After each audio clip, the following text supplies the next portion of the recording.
I wanted to preach. I found some notes of mine, and so I try to give wisdom or understanding to what I have because I know it says a worldly mind doesn't understand these things. So I do my very best to implement simplicity when I preach because I do want you to understand what's going on ultimately in all aspects of our life.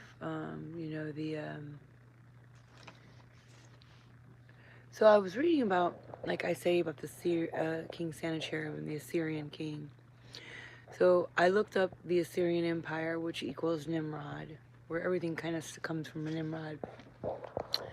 Psychological warfare, aka I have sorcery, divinators, or demonically influenced people.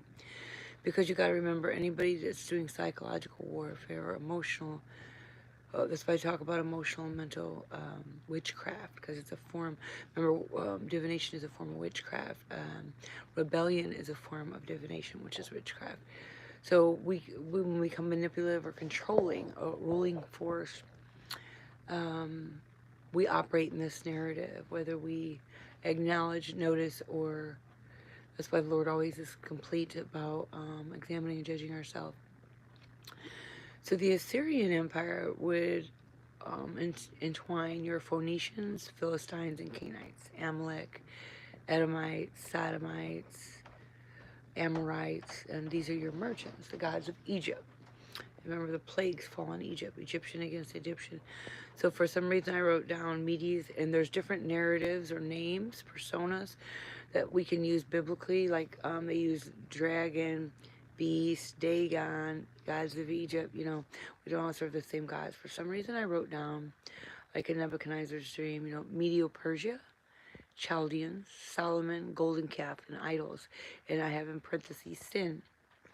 Sin brings judgment, but also restoration, because remember, the Lord would use the Babylonians to bring in that judgment that will restore a nation, because you'll see the reward of the wicked and watch them perish. God's judgment must fall because of their persistent sinning, Babylonian captivity, and I have an arrow going to the millennial. These are things that I get whenever I get my revelation. So, judgment on Samaria. Remember, we're going to preach in all Samaria, Judea, and Jerusalem. Judea was the Talmud or paganistic people. Remember, he said we're going to the other side to preach. Samaria was where it was very fallen in its nature, kind of like unruly spirits, Ahab and Jezebel. You could put King Solomon in that area because he lusted after women. So that would be your Ahabs and Jezebels. Two seats of government controlling spirits I have. Their corruption infected entire kingdom. And God will destroy all their graven images. For some reason I have Micah, woe to the oppressive leaders, dark rulers, Satanists or carcinogen child. Cult of death I have. Topeth, to set on fire, to roast, to surrender oneself in the valley of the son of Hinnom, which is Gehenna or Sheol or Hades. Their sins separate them from the face of God, which is a form of blasphemy. They devise iniquity and work evil because the power is in their hand. They take people by violence, oppress a man in his house.